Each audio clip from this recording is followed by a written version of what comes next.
Goeiemôre. Ons teksgedeelte is Eksodus 2 en ek gaan lees sommer net die eerste paar 4 of 5 verse.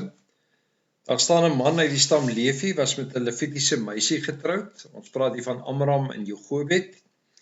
Die vrou het swanger geword en 'n seentjie in die wêreld gebring.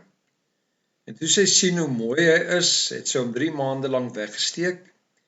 Langer kon sy hom nie wegsteek nie en daarom het sy vir hom 'n bisiemandjie gekry om dit met klei en pik dig te maak.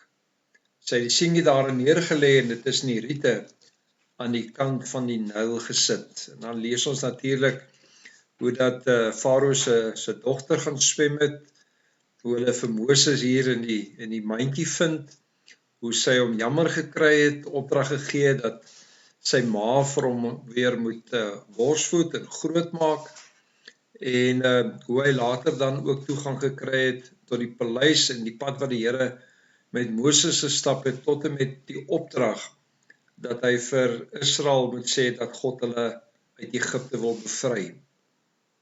Ons het verlede week gesê dat daar tye in ons lewe is waar ons baie keer wonder of God ons sien en hoor, en hoe die verhaal van Eksodus 1 vir ons herinner dat alhoewel daar 'n tydperk van 400 jaar was wat God hom nie aan Israel geopenbaar het nie, hy eintlik agter die skerms besig was om Israel 'n magtige nasie te maak, groot in getal, en as hulle terugkyk, hoe hulle eintlik dan ook God se hand in hulle lewe raak sien, en die belofte dat die Here vir hulle gesien het, dat die Here vir hulle gehoor het, en daarom dat hy vir hulle uitkoms gee.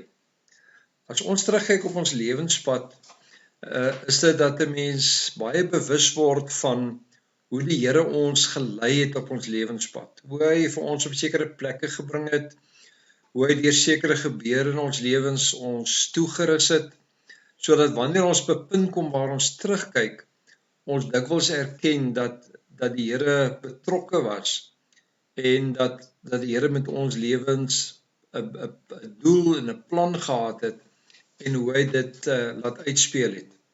Ons sien dit ook in hierdie gedeelte. Ons sien in hierdie verhaal dat Moses se verhaal is 'n verhaal wat vervleg is met Israel se lewe, en hoe dat die Here besig is om nie net vir hulle in getal groot te maak nie, maar ook besig is om 'n leier op te lei wat vir hulle dan nou ook uit hierdie slawerny kon lei het. In hierdie hele verhaal en in sy geboorte en in sy grootword sien ons hoe God beskik het. Sien ons hoe dat die Here toegelaat het dat Farao se dogter hom ontdek in die Nyl, hoe sy vir hom innig jammer gekry het, hoe sy dan ook onwetend hom teruggegee het aan sy eie ma, en hoe Moses se ma vir hom kon grootmaak, maar hoe hy ook dan nou later toegang gekry het tot die paleis. En as ons terugkyk hierop, op hierdie plan, dan sien ons maar niks was maar net toevallig gewees nie, maar dat dit deel was van God se plan vir Israel, en hoe hy Moses gebruik het om Israel dan ook te begelei en uit te lei, ook uit Egipte. Ons sien dat soos wat Moses groot geword het, veral hier in verse 11 tot 15, dat hy hom vereenselwig het met die Israeliete. Ons sien dat hy hulle nood om aangeraak het, en daarom dat hy ook vir hulle jammer gekry het, en dat die Here vir hom 'n liefde vir Israel gegee het. Dat hy oortree op 'n stadium wanneer hy dan ook 'n Egiptenaar doodslaan, wanneer hy dan 'n Israeliet dan ook onder dwangarbeid dan eintlik verneder, en so is dit dat Moses dan nou moes vlug na Midian toe vir 'n tydperk van 40 jaar. En in hierdie tydperk is dit dat Israel dan eintlik ook ontdek dat God nie net die God van Israel is nie, maar ook van elke individu. Want soos hy besig is met Israel se geskiedenis, en om hulle geskiedenis te ontplooi en tot uitkoms te bring, so is hy ook aktief betrokke in die lewe van Moses, ook in hierdie 40 jaar, wanneer hy Midian toe vlug, is dit dat die Here met hom op pad stap.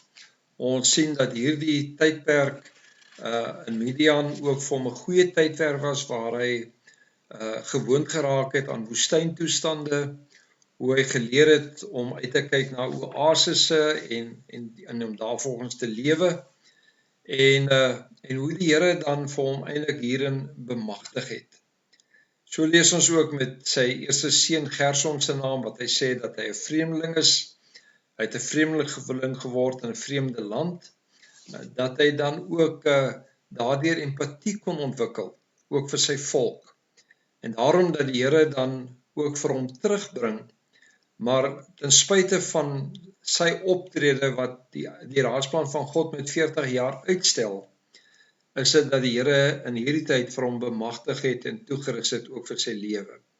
Dis nie dat die Here dit vir hom makliker gemaak het nie, maar dis dat hy die lewenskennis wat hy opgetel het, gebruik het, ook om later te kon 'n leier wees vir Israel ook binne omstandighede.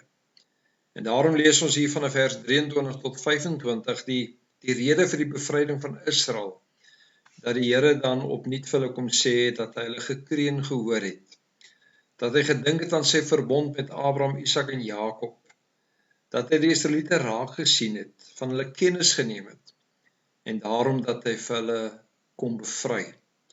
En die hele verhaal word God se verhaal van redding en voorsiening ook in Israel se lewe. As ek en jy vanoggend terugkyk op ons lewenspad, gaan jy ook die Here se hand in jou lewe raak sien. En die bedoeling daarbey is om God te erken en te eer vir die wyse waarop hy vir jou gekies het, hoe hy vir jou toegerus het vir jou lewenstaak, maar hoe hy ook vir jou bemagtig het vir jou lewe as gelowige. En dan weet ons net dat niks toevallig is nie, maar hoe die Here vir ons 'n raadsplan uitgesit het en hoe hy vir ons ook daarin lei en help. Kom ons bid saam. Here, dankie dat U by ons is.